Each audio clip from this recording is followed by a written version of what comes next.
Right, pane a YouTuber, African giant YouTuber, anditi tinomudaro nekuti mukomana uyu ari kuratidza kuti amira zvakanyanya, mukomana ari kutenderera neAfrica mukuda kuzama kupromota nekuzivisa the world out there kuti Africa yakanaka, anditi uyezve muAfrica tine vanhuwo vakarongeka zvakanyanya, anditi kutaura kunoku muchinda uyu ari muno muZimbabwe, munyika yedu yeZimbabwe, anonzi iye Wode, anditi Wode, he is a Ghanaian YouTuber who is now vlogging around Africa. He's vlogging around Africa. Tichida kutoti zvekudi kwese kwamuri wazukuru wasekuru Saint, tikutendai nesapoti yese yamunotipa pano pa number 1 YouTube channel yenyu, basa richienda mberi.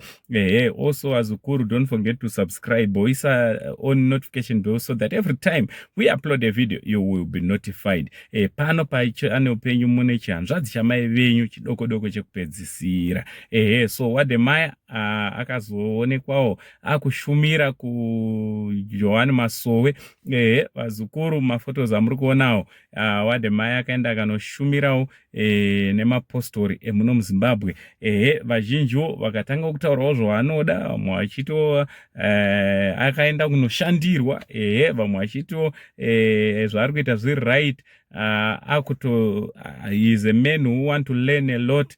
Kutoenda kwaakatoita kuMasowe kudaro, akari kuzviita nenzira yekuda kudzidza, vamwe vachitaurawo zvakasiyana-siyana. Amenoti mimiwo munoti kudii pano paSaint TV nekuendawo kwakaenda kusvondo. Endiri kungonawo munhu akangoendawo kunonamata panzvimbo yekunamata, anditi ameno imimi kuti munozvoonawo sei. Ngataura necomment section muchitiudza kuti munofungei nezve this Ghanaian YouTuber who is currently in Zimbabwe, also nekuenda kwaakaitawo kuMasowe.